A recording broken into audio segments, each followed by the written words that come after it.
Tell me, why do you want to represent Georgia's 14th congressional district in the U.S. House of Representatives? Well, I tell you, Northwest Georgia is one of the most conservative places in the country, and it deserves a representative who's willing to fight for those conservative values. There's a lot of people who have said they want to run for this position, but there are none who is more conservative than I and are willing to take that fight to D.C., and ultimately that's why I'm running. So if you were to meet a voter here in the district, what's your elevator pitch? Well, I mean, first and foremost, affordability. The two most expensive places in Northwest Georgia right now are the gas station and the grocery store. It shouldn't take half of your paycheck to put a little ground beef in your spaghetti at night and fill up the minivan and put some fuel in your pickup truck. I mean, that's the big take. And ultimately, that affordability has not went down as elected officials has promised it probably would. Now, we look at spending, like in Ukraine, we think about the fact that most counties in Northwest Georgia, if we just divided up how much money we've sent to Ukraine, my little home county would receive nearly $15 million. I mean, we could build all the sidewalks of our dreams with $15 million in my little hometown, but all that money has went to Ukraine. So we have to get spending back to what are the proper roles of government, you know, infrastructure, public safety.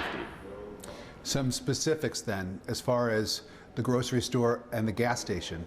How do you get those? How would you work as a member of Congress to get those prices to come down? I mean, obviously we have to bring our energy from the U.S. Ultimately, we have a lot of refineries that are sitting a bit more idle than what they probably should. I mean, fracking, we have to think about all the federal grounds that we have out in the world. I think close to 1/3 of the United States is still owned by the federal government. I mean, that land needs to be freed up. There's resources there. Think about the lumber and stuff that comes from there. Not only the mineral rights to get the energy, but also the wood to build houses with. That's going to lower the cost, the input cost to build a house. Affordable housing is a big problem, especially for the generation under mine. I mean, my generation is struggling. The next generation, it's almost impossible to go buy a house. I mean, when we're talking about 50-year mortgages as a solution, that's a big problem. And also illegal immigration. I mean, illegal immigration has come into this country. We don't know how many illegals are in this country, 15 million, 20 million. If you'll remember when I busted up in the Atlanta airport to expose the illegal immigration there, you know, I had some staff with me, we had some hidden cameras, and we were talking to the custodians at the Atlanta airport. And they were the ones who were most concerned about the illegal immigration, because they said, look, we're the lowest paid people working here at the airport. And if these illegal immigrants, they're obviously going to take a wage lower than ours, and then we're without a job. So it's a complete destruction of our economy. And so illegal immigration, and then obviously bringing up, you know, more resources to build more homes and bring more energy to the U.S. economy. Affordability, which you mentioned, seems to be a winning political message these days, but we're not hearing it typically from Republicans. We're hearing it more from Democrats. In fact, we heard from President Trump that the whole affordability subject, the word affordability, is a Democratic hoax. Do you agree with President Trump when he says that? And what would you say to him if you were to meet with him and say, President Trump, you know, this is what's happening here in my district? Well, I mean, you can use a different word if you would like. Of course, the left in Washington, D.C. uses the word affordability, but we're broke. We don't have any more money. Our money goes nowhere anymore. So if you think about the inflation, sure, President Trump has gotten the inflation down, but we're still not to 2% yet. Okay, and the Federal Reserve, I mean, ultimately, President Trump, I wish he could have appointed another chairman to the Federal Reserve. But why isn't Congress taking on that role instead of this Federal Reserve that's ultimately printing off so much money and quantitative easing that every time they print off another dollar bill, the value of our dollar becomes less and less. And I mean, if you go and get a meal now, it's going to cost you over $10 just for one meal. When I was in college, you know, 10 years ago, my entire budget for the entire day for 3 meals was $10. So anybody can see that inflation is rampant. What point are we going to get to where it becomes a hyperinflation situation? But you used the word affordability, and you brought it up before I even mentioned it. So do you think there's an affordability problem? Absolutely. And what do you think about President Trump calling it a hoax? I think you're taking what President Trump said out of context. President Trump is talking about how the Democrats, their solution to affordability being a hoax. I mean, obviously, I think the president understands. I mean, you look at what the president's doing. He's coming back to domestic issues from spending so much time in international issues. He wouldn't be doing that if he didn't recognize that the economy is suffering in the way it is and that people are looking for solutions. One thing that you and Congresswoman Green have in common is your willingness to break from party leadership. You were suspended from your own party's caucus for aggressively challenging your colleagues. How can you promise to be an effective legislator in Washington, D.C., where governing really relies on building coalitions? Well, how do you define effective? The fact that just building coalitions, right? I mean, is effective, a lot of people say, oh, you're not effective. Well, I say effective at what? Raising cost, raising taxes, increasing regulation? Because if that's what it takes to be effective, then no, I'm not effective. Because I fight against raising cost, I fight against raising taxes, I fight against regulations. And ultimately, you know, it depends on how someone defines effective. Right now, the biggest problem that I think Americans face and what they ought to be asking politicians and elected officials is, what are you doing to stop bad legislation? There is no one more effective in the General Assembly right now, in my opinion, to stopping legislation than I am. I mean, ultimately, I have the greatest following in social media than any other legislator in the state. The grassroots, the coalitions that have been organized since I've been in politics, when I see a bad piece of legislation on the rise, I'm going to target it. I'm going to call up my grassroots organizers. They're going to target it, and we're going to stop bad legislation. I mean, ultimately, there's a defense and there's an offense to this thing. And I've passed a piece of legislation, passed many local pieces of legislation. I passed a piece out of the Senate just this past session. But passing legislation isn't everything. I think we have too many bills, to be honest. And ultimately, I would argue I'm probably the most effective at killing bad legislation. I've done it in the caucus meetings before they kicked me out, just bringing, you know, some humor to the fact of how ridiculous this piece of legislation is that we're about to bring to the floor. You've watched senators wad those up, throw them in the trash. They drop off the calendar that day. Or just in the ante rooms where I've told the majority leader, Steve Gooch, many times, you're making it way too easy for me to attack the Republicans today with how much nonsense is in this piece of legislation. And that legislation gets pulled. So however you want to define effective, I think I'm quite effective. Where do you stand on some of those issues, though, that caused a split between Congresswoman Green and President Trump? For example, on the Epstein files, on Obamacare subsidies, on Israel's war against Hamas? So, I mean, ultimately, one of the things that really frustrated me about Marjorie Taylor Greene was her demeanor and statesmanship representing Northwest Georgia. And where she originally grew up and was raised in and around Milton, I mean, to use profanity in the Congress is, in my opinion, not very appropriate. So the demeanor there was obviously, there's a big difference in how we conduct ourselves legislatively. You're never going to see me cuss in a derogatory way in a professional legislative setting. But when it comes to, say, the Epstein files, it is my opinion that President Trump knows exactly what he's doing. I don't believe he's in the Epstein files at all. I think Joe Biden and Barack Obama would have told us whether he was in the Epstein files or not. I don't think he's there. But what I do believe is that he was willing to take the arrows that he was receiving for not releasing the Epstein files and still not doing it for some good reason. And I don't know if there are world leaders that are on that list that's going to create World War III or that's going to create a global economic shutdown. I mean, think about this. What happens when some of the most powerful leaders in the world are suddenly exposed in the current crisis that the world is in? What does that lead to? So I'm going to give the president the benefit of the doubt that he had good reason not to release those files. But obviously he was pressured and the files got released. That was one of his campaign promises.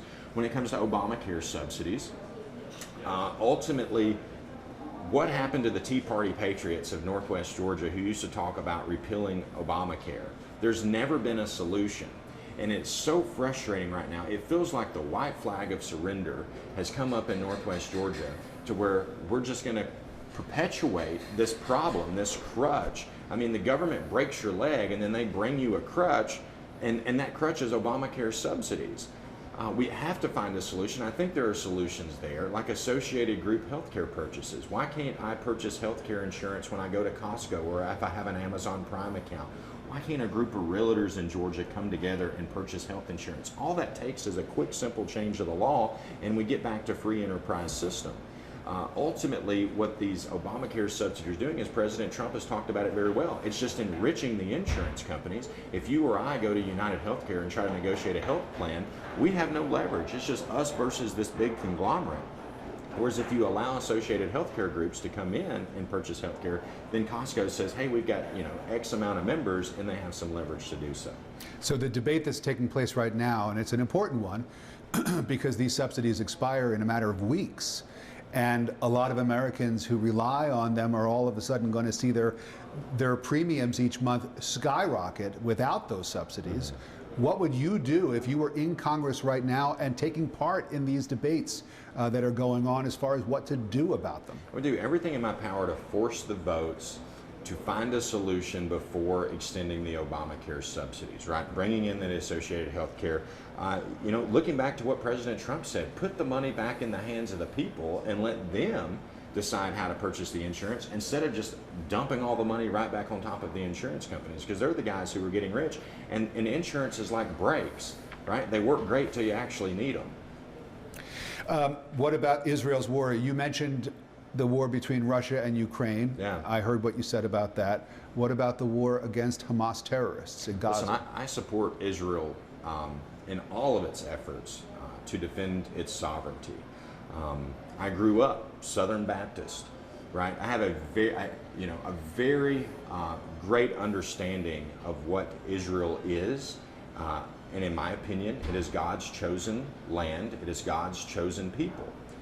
But at the same token, we're broke. We don't have any more money to loan, or we're having to loan the money ourselves just to grant it back over to Israel.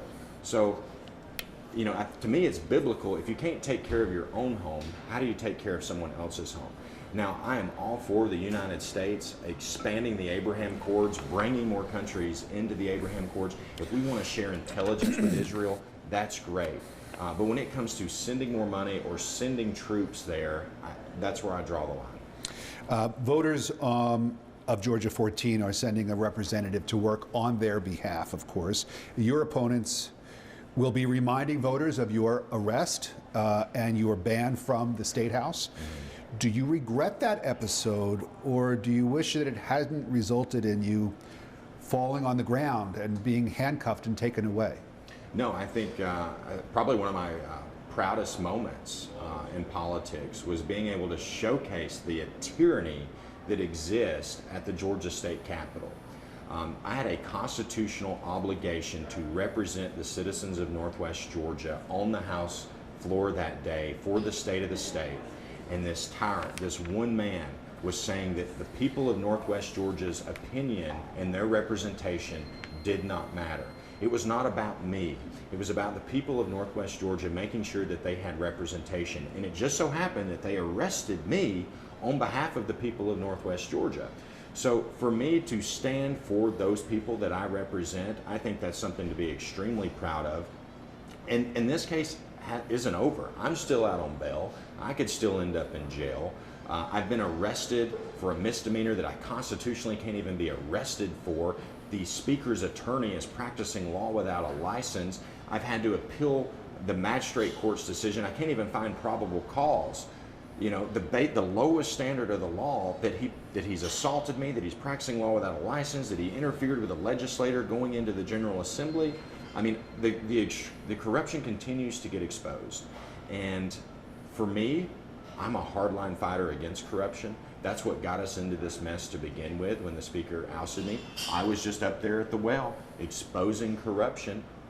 Representing the people of Northwest Georgia, we didn't want to name a building after what I called one of the most corrupt elected officials in modern history.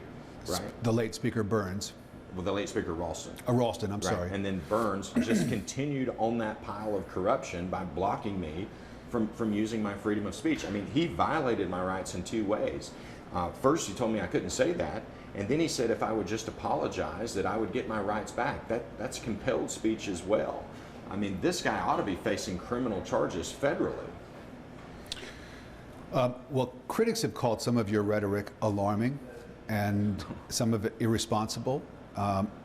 You've talked about fighting in the streets and that there may be a need for that. Why use language?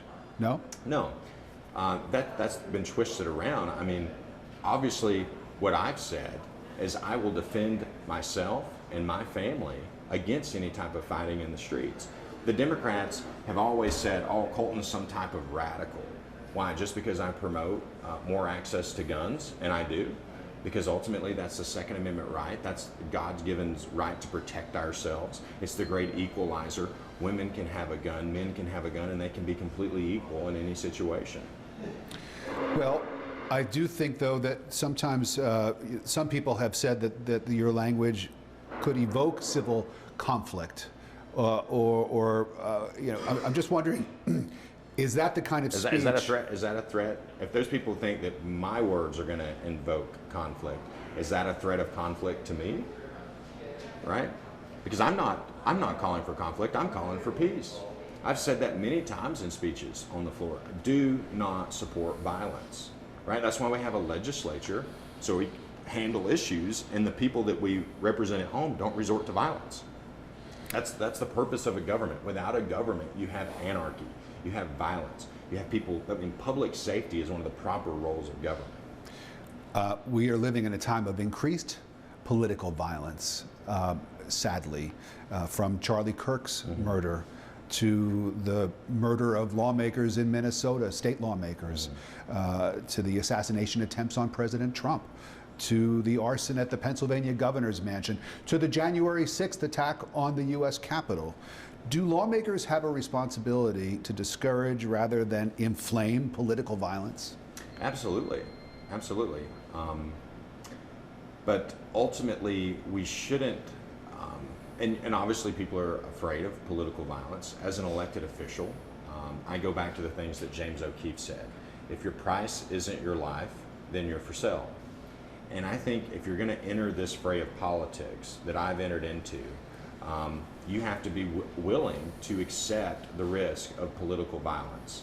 Now, ultimately, we should do everything we can as elected officials to talk down any type of political violence, which I think I've done many times on the Senate floor. But ultimately, it's a battle of good and evil in this world. And we see that very clearly with Charlie Kirk's assassination. And what is so unfortunate is when people on the left or the right can't recognize that murdering someone for their opinion is the absolute opposite of what freedom of speech is, because it's terrorism. You're terrorizing someone.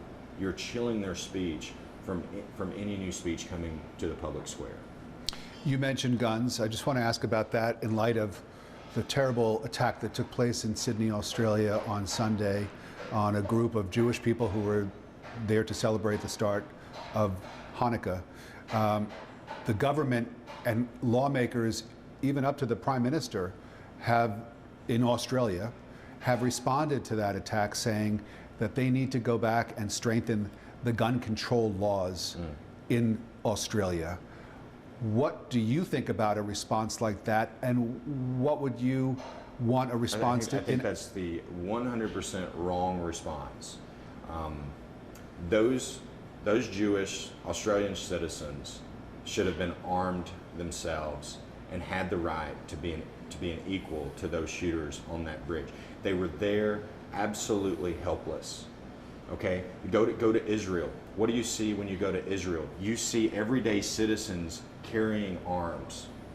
Why? Because it creates peace. It creates a culture of peace. And ultimately, when that threat exists, it's a security dilemma. If you and I are just living in a void and I come up with a stick, you're going to say, hey, I want a stick too. right? Or if I show up with a rifle, you're going to say, I need a rifle too. It's great with the arms race. If America has nuclear weapons, Russia wants nuclear weapons. You can't take the weapons off the streets, but restricting people from having access to them to defend themselves is the absolute wrong thing to do. And I don't want to go to Australia if that's the way they're going to treat weapons. To me, it's a great defense. It's a great equalizer. And I cherish that Second Amendment. I think it's one of the greatest things that any society has ever had, a protection of the right to protect themselves. So, for example, in North Georgia, we saw the terrible shooting at Appalachia High School in Bartow County. What would the proper response be to that in your mind?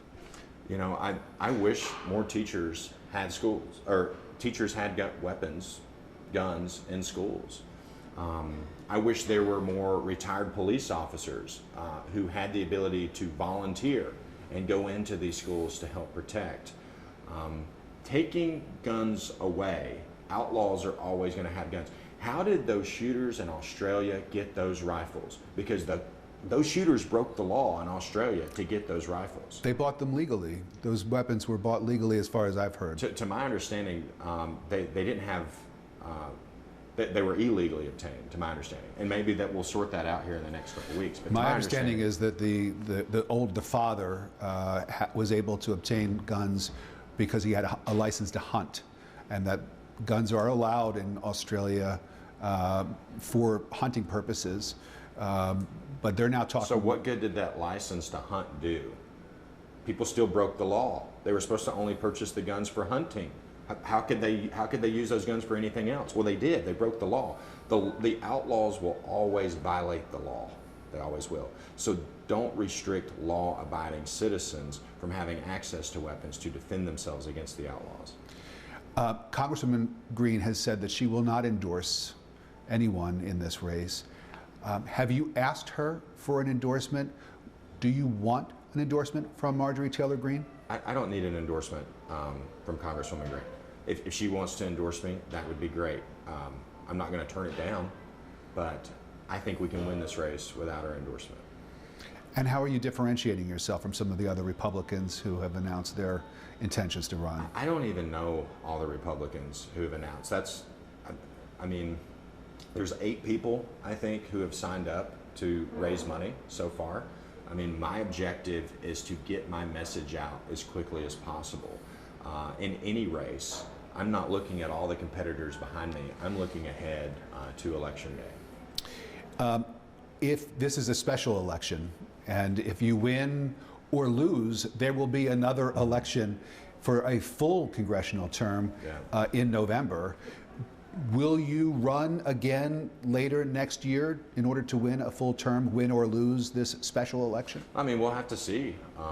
I think that's my intention now, certainly. If I win, absolutely, I'll continue. I mean, if I get 5 percentage points, why would I? We'll have to see. Ultimately, that's my intention, is to run for both of those. It's absolutely ridiculous that this is the way it's set up right now, that we're going to have ultimately, most likely, 3 elections between now and May 19th. I mean, you talk about voter fatigue. How do you convince voters to show up and vote for you 3 different times in 5 months?